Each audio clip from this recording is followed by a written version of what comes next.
What's up, man? I got a little bit of that, bro. It's a pleasure, man. What's going on? What's going on? Bro, man, this is the spot. This is where it happened on Sunday, man. How you feeling coming back here? Honestly, it's still a pretty surreal feeling. You know what I'm saying? Like, there wasn't a black face in the crowd once I first got here. Wow. It was nothing but, honestly, white people who were really there to support us, man. It was amazing. It was all cultures, races coming together. We know it's been peaceful on Staten Island this whole time. Obviously, this emanates from the start of what happened to George Floyd in Minneapolis. Your point of view, man, your perspective. What was it like when you first saw that video come out? When I first seen the George Floyd video, I was unfazed.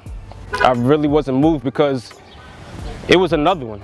Trayvon, Tamir Rice, Sandra Bland. After what happened with Eric Gardner, I lost a little bit of faith, and I was kind of numb to the whole situation. How do you feel about the response from Staten Island that has been on this island so far? Overwhelming, beyond overwhelming. The first protest that we did was on Friday.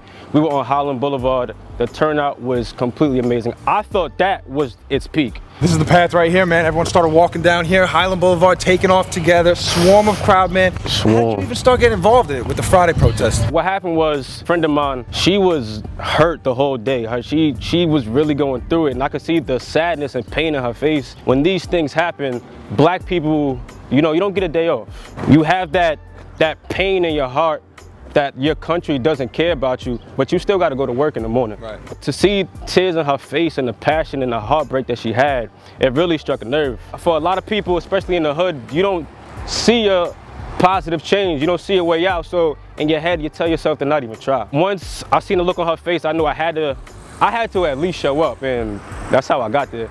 Came down this path, man, Main Street, stopped at the 123 precinct. What was it like standing above, looking at that whole crowd, bro? First of all, it probably took us a good 20 minutes just to get the whole crowd into position.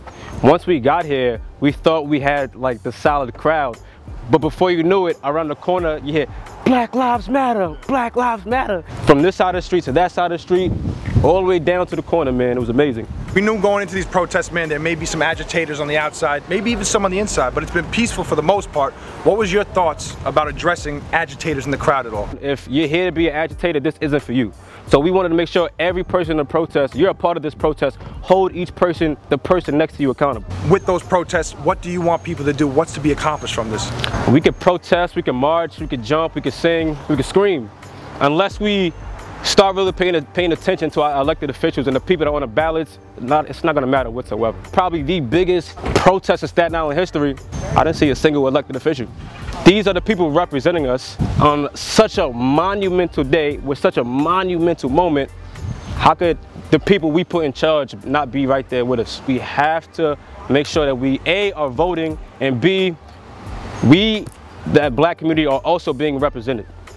And that's really what I want to see happen. For those people who may think that the Black Lives Matter protest on Staten Island is divisive or that it's against one side versus the other, what's your message to them, man? Get out the way. Get out the way.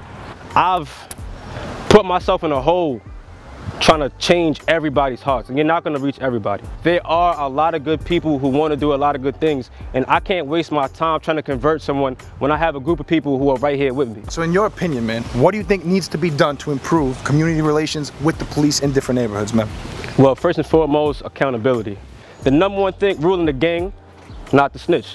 Same thing with the police. Their number one rule, no matter what happens, you don't give me up, I don't give you up, which leaves accountability off the table, and that's why we're running circles. My name is Donovan Robinson, and I'm here to let the world know Black Lives Matter.